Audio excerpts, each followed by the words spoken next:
주님께서 사랑하시고 또 세워가시는 김포 성문교회에 함께 협력하게 되어서 너무 감사하고 또 이렇게 수요 강단에 서서 하나님의 말씀을 나눌 수 있게 되어서 영광입니다. 여러분 만나 뵙게 너무 반갑고요.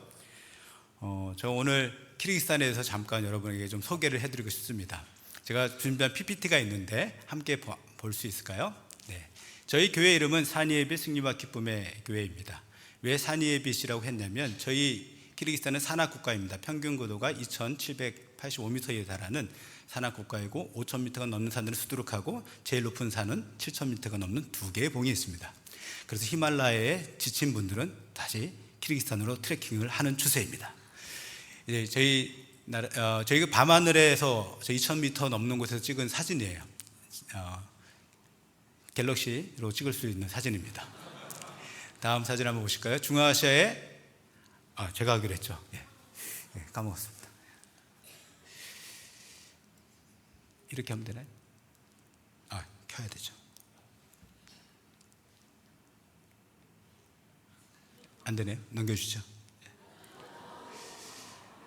5월에 볼 수 있는 장면입니다. 올해는 저 들량기빛꽃이 일찍 졌어요. 그래서 우리 유설 집사님과 천무설 집사님은 저 광경을 안타깝게 못 봤지만 작년에 보셨습니다. 네. 저희 중아시아의 알프스라 불리고 있는 키르기스탄에 대해서 잠깐 또 보여드리겠습니다. 이쪽으로 해야 되나요? 저희가 어디에 위치해 있는지 좀 먼저 말씀을 드릴게요. 눌러주시면 되겠습니다. 이게 잘 안 되니까. 대한민국이 있고 키르기스탄이 있습니다. 계속 눌러주시면 여기서 비행기로 7시간 40분 정도 걸리는 30분 정도 걸리는 곳에 위치해 있습니다. 여러분 터키 이스탄불 가보신 적이 있으시겠지만 이스탄불과 대한민국 사이의 딱 중간 지점이라고 생각하시면 되겠습니다. 좀 더 자세히 살펴보면 키르기스탄은 위로는 카자흐스탄, 왼쪽으로는 우즈베키스탄과 그 밑으로 타지키스탄, 그 오른쪽으로는 중국 신장 위구르 지역과 접경되어 있는 내륙국가입니다. 내륙국가이고 세계 파미르 고원, 세계 지붕이라고 불리우는 파미르 고원은 남쪽으로 되어 있고 중국의 가로지르는 천산산맥이 시작되는 곳이 또한 키르기스탄입니다.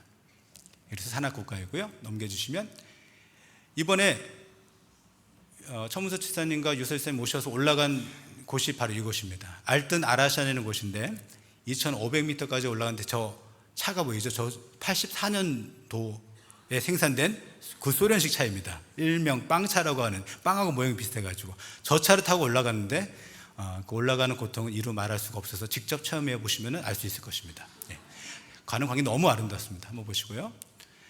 올라가서 저기 2,600m에 있는 알튼 아라샨 숙소에서 찍은 노을의 광경입니다. 또 넘겨주시면 밤하늘에는 이렇게 은하수가 펼쳐집니다. 이곳은 물론 다른 곳이에요. 작년에 방문하셨던 이제 송쿠레는 호수인데 이곳은 3,050m에 위치한 호수이고 김포시 한 반 정도만한 호수입니다. 넘겨주시면 이곳은 제가 이스쿨 호수라는 곳으로 가는 곳에 펼쳐진 또 하나의 광경인데 작은 그랜드 캐년이라는 별명을 가지고 있고 동화 계곡이라고 불립니다. 페어리테일이라는 계곡인데 또 이곳은 아주 신비한 그런 장면을 간직하고 있어요. 이곳은 옛날 그 조개류의 화석이 발견되는 곳이기도 합니다. 그것은 이곳이 옛날에 바다였다는 것이죠. 다시 한번 넘겨주시면 어디서 많이 보던 분들이죠? 여기 호수예요. 이 호수인데 이 호수에는 수평선을 볼 수 있는 곳입니다. 면적이 충청북도만 합니다. 최대 수심은 680m고요. 그리고 담수가 아니고 짠물입니다. 이 호수는 아주 유명한 휴양지이기도 합니다. 고르바초프가 와서 쉬기도 했고요. 넘겨주시면 저희 가족을 잠깐 소개해드리겠습니다. 저희 가족 2008년에 갔을 때 얼마나 정말 아이들이 저희 막내가 이제 11개월이었고 30개월, 60개월 이렇게 아이들이 어렸습니다. 지금은 어느새 한번 눌러주시면 중간에 이렇게 예쁘게 자랐고요. 지금은 다 장성해서 이렇게 컸습니다. 하나님 은혜로 정말 잘 자랐고요. 주님의 신실한 사랑으로 아이들이 잘 성장할 수 있었습니다. 또 넘겨주시면 저희 키르기즈에 대해서 잠깐 또 소개를 해드리면 지금 인구가 730만 명입니다. 인구 성장률이 1.8%에 달합니다. 상당히 젊은 국가이고요. 평균 연령이 22.5세일 정도로 그 출산율 2.2% 있습니다. 그리고 인구는 730만 명이지만 그 중에서 이 키르기즈는 85개의 다민족 국가로 이루어져 있습니다. 키르기즈 민족이 560만 명, 약 77%를 차지하고 있고요. 그 키르기즈 사람들의 90% 이상은 다 무슬림입니다. 그 중에서 저희가 개신교인, 러시아 정교 빼고 개신교인으로 말하는 사람은 약 5천 명 내 정도입니다. 그러니까 퍼센트로 하면 0.1%가 안 되죠. 그 중에서 저희 교회 성도들이 지금 7명이니까 성도 0.1% 중에서 0.1%를 차지하고 있습니다. 예. 저 장면은 라마단이 끝나고 마지막 날 광장에 모여서 기도하는 모든 무슬림의 모습을 담고 있습니다. 또 넘겨주시면, 제가 하고 있는 사역을 잠깐 소개해드리면, 저는 뱀 모델, 뱀이라는 것은 이렇게 다 기어다니는 뱀이 아니고 비즈니스 에즈 미션의 약자인데, 선교로서의 비즈니스 그 모델로 저희가 세운 치과병원에서 행정사역과 재정 컨설턴트로 일을 하고 있습니다. 저희 기공사들이고요. 또 넘겨주시면 또 하나의 중요한 사역이 교회 사역입니다. 제가 청년 사역을 2008년도부터 2018년까지 10년 동안 청년 사역을 해왔는데, 하나님께서 2018년 여름에 너와 함께 세우고 싶은 교회가 있다는 말씀을 주시며 교회를 세우라는 말씀을 주셨어요. 저는 한 번도 교회를 세울 생각을 하지 않았는데 하나님께서 교회를 개척하라는 말씀을 주셨습니다. 그때 2019년 1월 6일 첫째 주에 교회를 시작하게 되었습니다. 첫 번째 예배드리고 난 우리 앞에 있는 성도들이 저희 교회 첫 번째 멤버들이에요. 넘겨주시면 올해 이제 6주년 되었습니다. 좀 변화가 있어 보이죠? 또 넘겨주시면 최근에 한국에서 귀한 손님들이 오셨습니다. 그 유서열 집사님 같은 구역 식구들이 계시죠? 한 땀 한 땀 정성을 들여가지고 손가방을 만들어서 선물해 주셨는데 저희 지체들이 얼마나 큰 감동을 받았는지 모릅니다. 넘겨주시고, 그래서 또 예배 후에는 우리 집사님 가정이 저희에게 비시계 제일 비싼 한식당에서 점심을 쏘셨습니다. 그것도 제일 비싼 메뉴 갈비살을 쏘셨는데, 우리 자매들이 한국 드라마 좋아하거든요. 한국 드라마에 보면 이렇게 화로에 고기를 굽는 장면들이 나오는데, 나도 언젠가는 저 고기를 먹을 수 있을까? 그 꿈이 이루어진 순간이었습니다. 너무너무 다들 이렇게 큰 감동을 받았고요. 그리고 나서 또 함께 넘겨주시면 저희 목장 모임에도 함께 하셔서 우리 유설 집사님의 주특기인 잡채를 요리하셔가지고 함께 제가 목장 모임도 했습니다. 넘겨주시면 6월 1일에는 같이 야외 예배를 갔어요. 야외 예배 뒤 광경을 한번 보십시오. 저 만년설이 펼쳐져 있는 푸른 초원에서 하나님을 예배한다는 거 너무 아름답죠? 아주 특별한 예배였습니다. 넘겨주시면 또 함께 이렇게 사진도 찍고,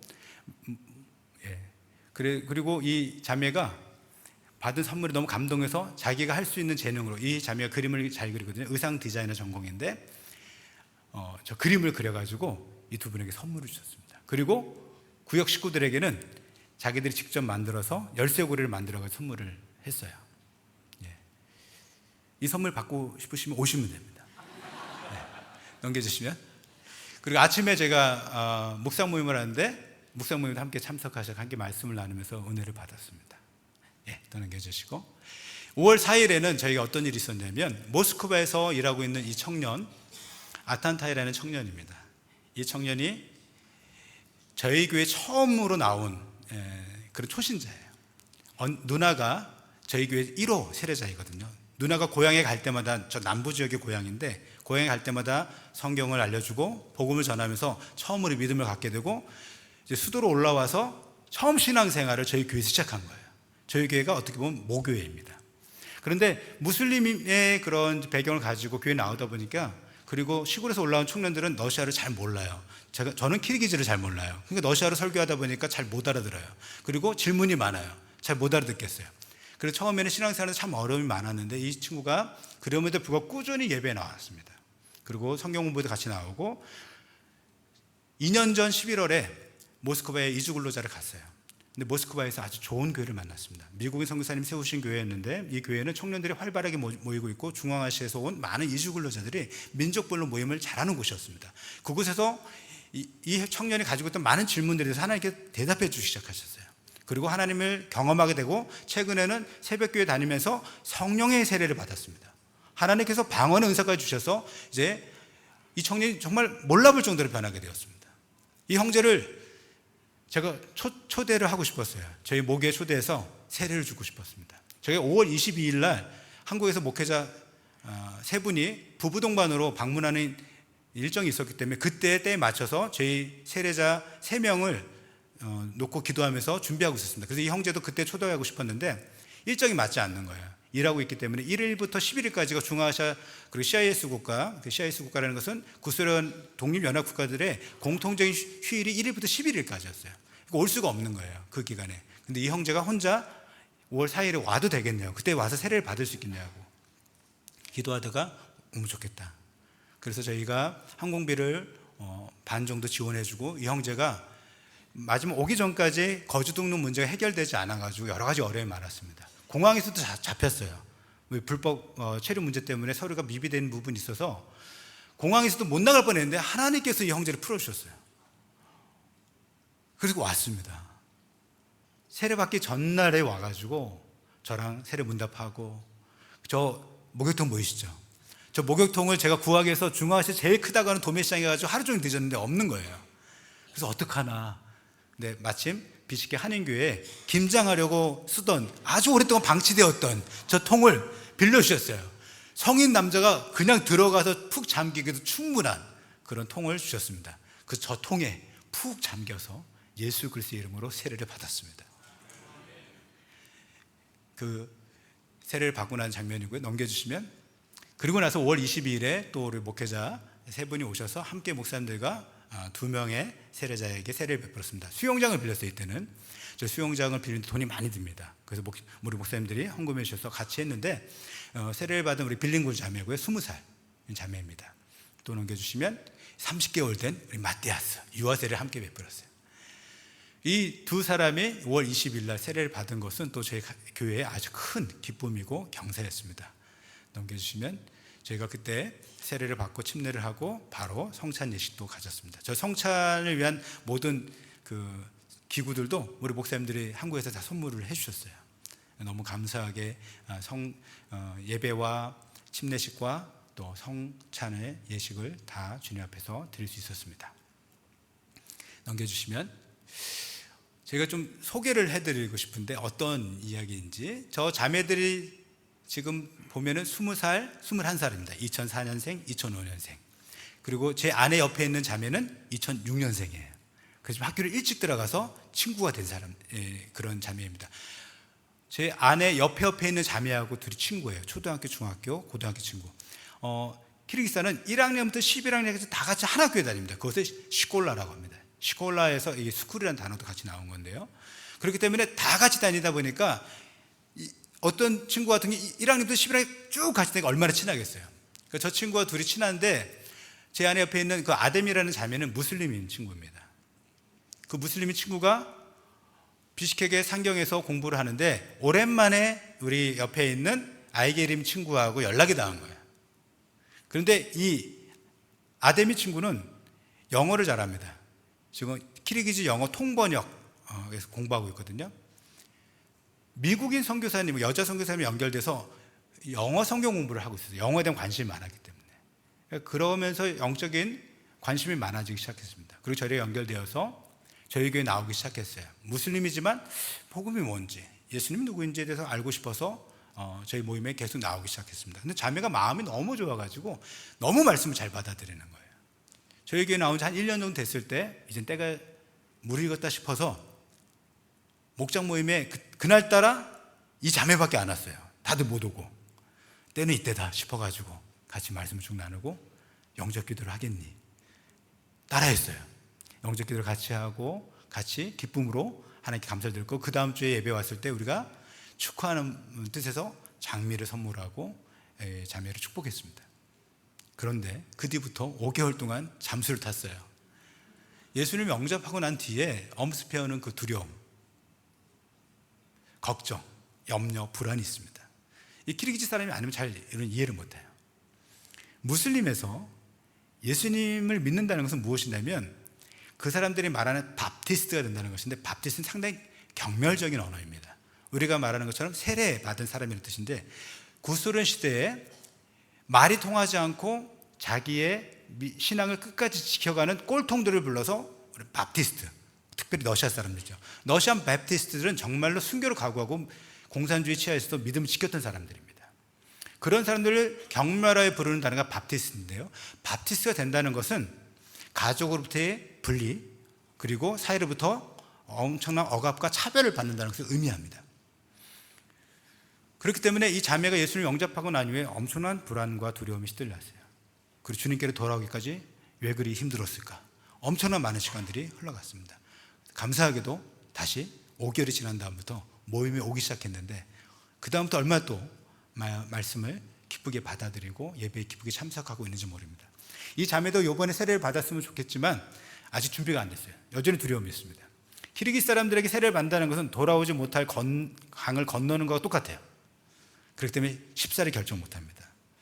그렇기 때문에 우리 세례 받은 사람은 참 귀해요. 지금 세례 받은 사람들이, 우리 아담이 빼고는 저희 전 교인이 세례 받은 사람입니다. 전 인민의 간부와. 예. 제 가정을 이제 마지막으로 좀 소개해드리고 싶은데, 지금 보면 제 세례 받은 가정을 보면 아이를 안고 있는 사람은 우리 세례 받은 아탄타의 큰 누나, 남편입니다. 그 아이가 이번에 세례를 받았고요. 그 옆에 있는 게 바로 그 세 번째 동생이에요. 4남매가 있는데요, 지금 4남매 중에서 3명이 세례를 받았습니다. 저희 교회 1, 2호가 저 두 자매예요. 두 자매가 저희 교회 1, 2호 세례자입니다. 제가 목사 안수 받고 처음으로 제가 직접 집례한 세례자들입니다. 그래서 저에게는 너무 감동적인 사람들이죠. 그리고 저 아이누라는 제가 목사로서 주례를 처음 선 자매입니다. 아주 저하고 깊은 관계가 있는 그런 가정이에요. 우리 아이누라가 예수님을 청소년 때에 친구를 통해서 전도를 받게 되고 예수님을 나의 구주로 영접하게 되었어요. 아이누라는 참 힘들게 살았습니다. 부모님이 너무나 바쁘고 어려워서 할머니 손에 맡겼는데 할머니에서 엄청난 구박을 받았습니다. 신데렐라처럼 콩쥐처럼 살았어요.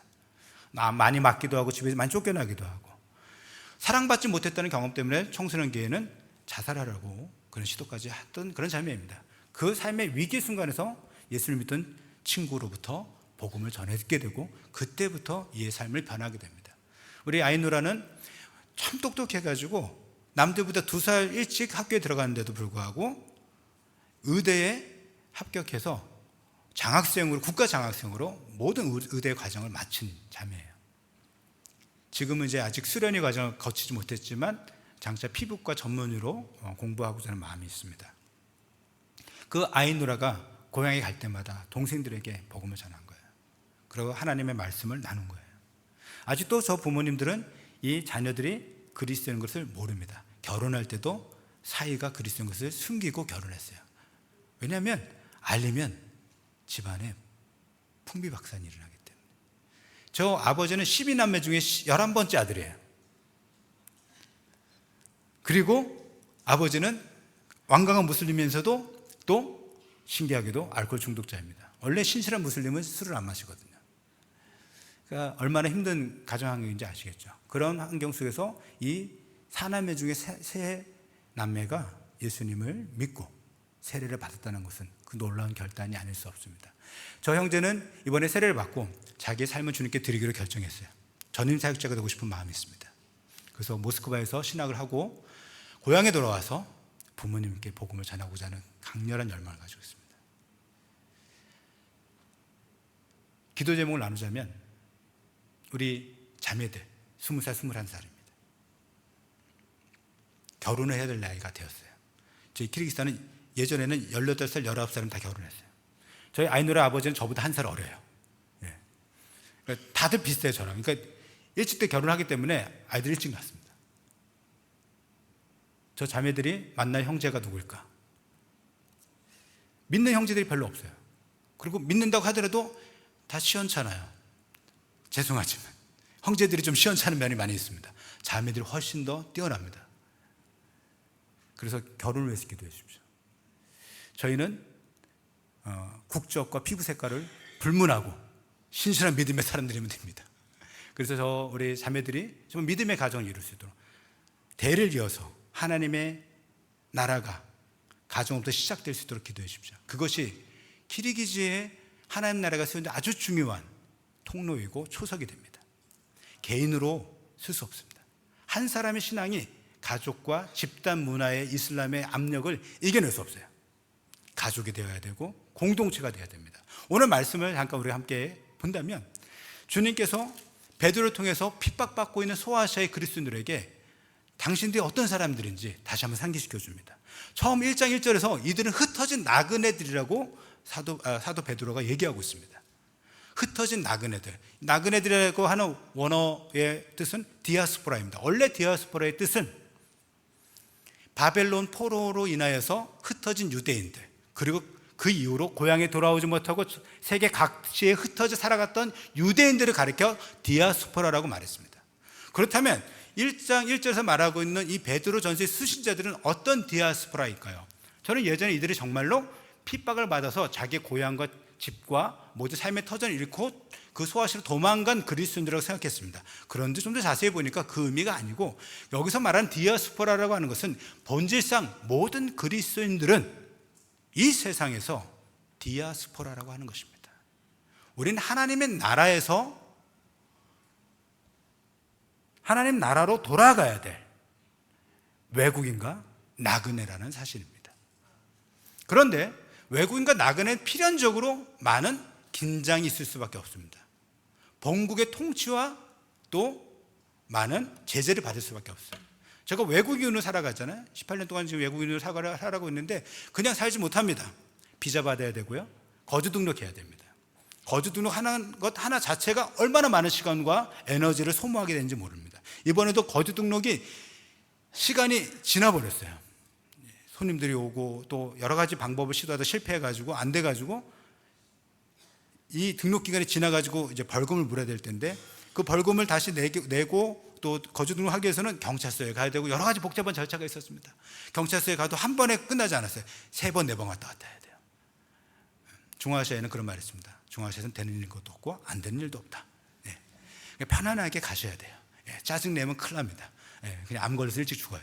그러니까 마음 편안하게 그냥 모든 걸 받아들이고 가야 되는데 외국으로 산다는 것은 여러 가지 불편한 일들을 감수해야 됩니다.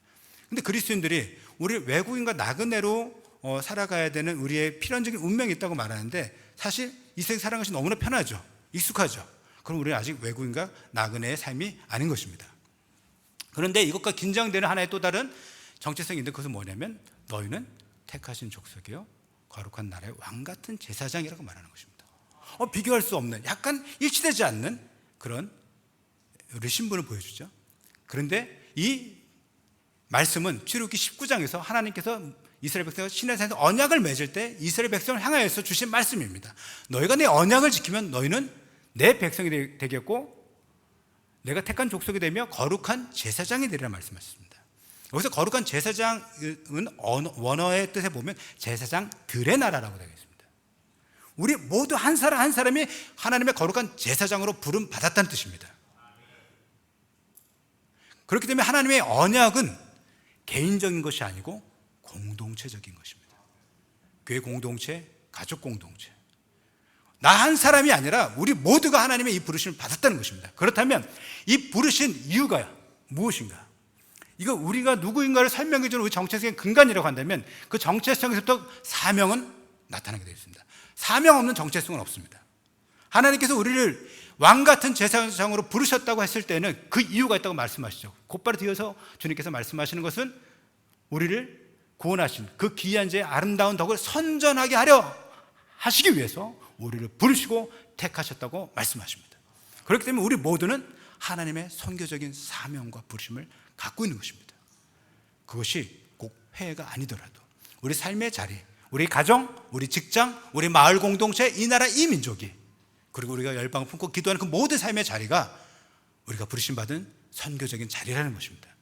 저만 선교사가 아니고요, 우리 모두가 하나님의 부름받은 선교사입니다. 그렇기 때문에 내가 누구인지, 우리가 누구인지, 우리는 무엇을 위해 사는 것인가, 이 가장 중요한 질문이 우리에게 늘 하나님 앞에서 준비되고 답해져야 되는 줄 믿습니다. 그래서 더욱더 우리가 앞으로 더불어서 하나님의 뜻을 이루고 하나님 나라를 이루어가는 데서 함께 협력하고, 전후방이 따로 없습니다. 현대 선교의 가장 큰 모토는 all to all입니다. 모든 사람이 모든 사람에게 온전한 복음을 증거하는 것입니다. 우리 모두는 선교적인 영적 전투의 자리에 함께 부름을 받았습니다. 함께 여러분과 동역하는 것이 저에겐 큰 기쁨이고 특권입니다. 선교지만이 아니라 대한민국 우리 삶이 살아가고 있는 그 모든 자리가 하나님의 나라가 세워져야 될 바로 현주소인 줄 믿습니다. 믿지 않는 믿음의 세대가, 믿음의 사람들이 점점 줄어가는 우리 다음 세대들, 우리가 정말로 기도하고 품어야 될 가장 중요한 영적 전투지인 줄 믿습니다. 우리가 함께 품고 기도하며 나아갈 때 우리를 통해서 하나님의 나라가 이 땅 가운데 힘차게 임하실 줄 믿습니다. 우리 함께 기도하겠습니다.